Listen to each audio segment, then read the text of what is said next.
beserta keluarganya, Kiai Haji Hasyim Asy'ari.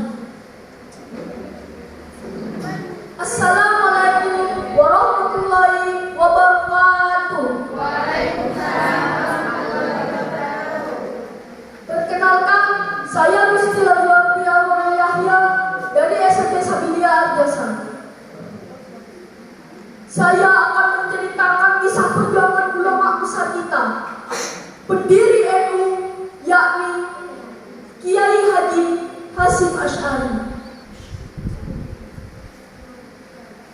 Ada sebuah kisah ketika Kiai Haji Hasyim Asy'ari difitnah oleh Jepang, Nippon.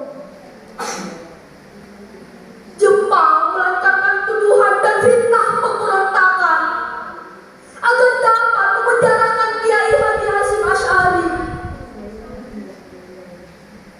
Jepang melancarkan terornya itu dengan datang langsung ke pesantren Tebu Ireng. Tidak mau para santrinya menjadi korban kekejaman Nippon, Kiai Haji Hasyim Asy'ari merelakan diri untuk dibawa ke Jepang dan dipenjara.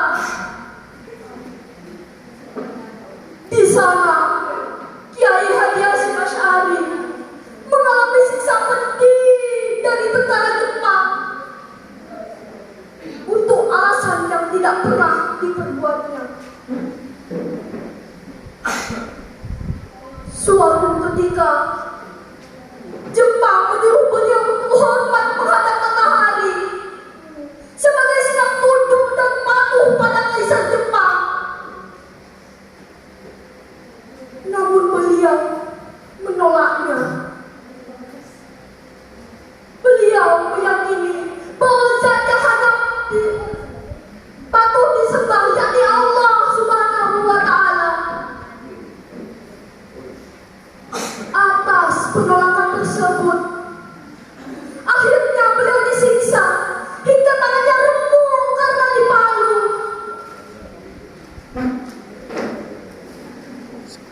Meski mengalami beragam kekerasan di dalam penjara,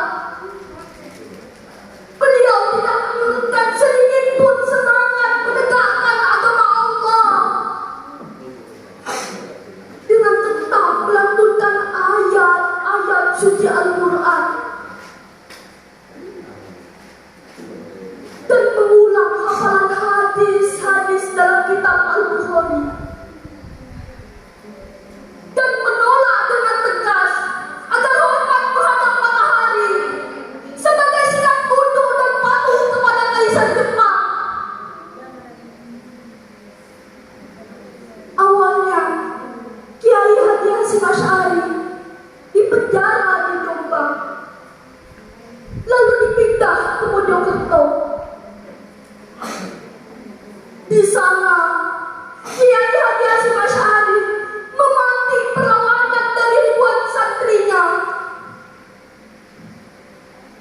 Mereka ramai-ramai menggeruduk penjara Jepang di Jombang, sehingga mereka terpaksa harus memindahkan beliau ke Mojokerto. Langkah tersebut sekaligus disadari oleh Jepang bahwa langkah mengurung Kiai Haji Hasyim Asy'ari merupakan kesalahan besar, sehingga langkah diplomasi perlu dilakukan.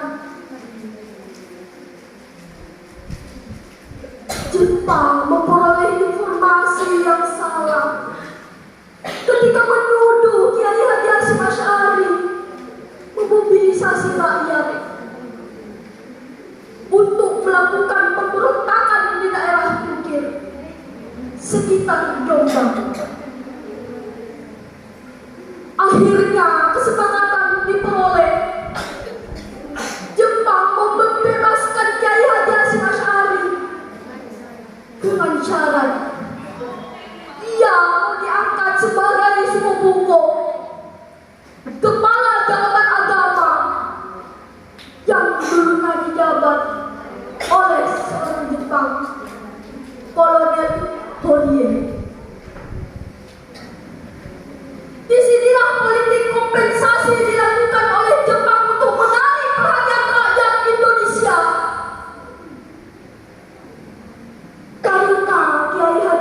Asy'ari mempunyai pengaruh yang sangat luas.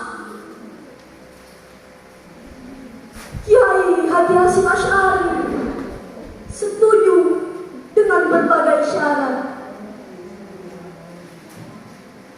Perjuangan Kiai Haji Hasyim Asy'ari tidak saja melawan Jepang, namun juga melawan Belanda. Pada tahun 1913, misalnya, Intel Belanda mengirim seorang pencuri untuk membuat keonaran di Tebuireng. Pencuri ini kemudian tertangkap dan dihajar oleh para santri hingga tewas.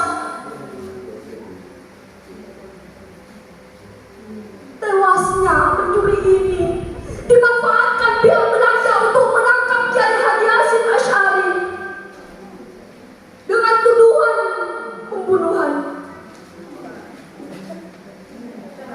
Akan tetapi, karena Kiai Haji Hasyim Asy'ari memahami dengan baik hukum Belanda, ia dapat menepis semua tuduhan tersebut dan lepas dari jeratan hukum. Tidak puas karena belum berhasil menjatuhkan Kiai Haji Hasyim Asy'ari, Belanda mengirimkan beberapa kompi pasukan untuk menghancurkan pesantren Kiai Haji Hasyim Asy'ari yang baru berusia 10 tahunan kala itu. Alhasil, bangunan pesantren porak-poranda dan kitab-kitab hancur serta terbakar. Perlakuan Belanda ini terus berlangsung sampai tahun 1940. Wassalamualaikum warahmatullahi wabarakatuh.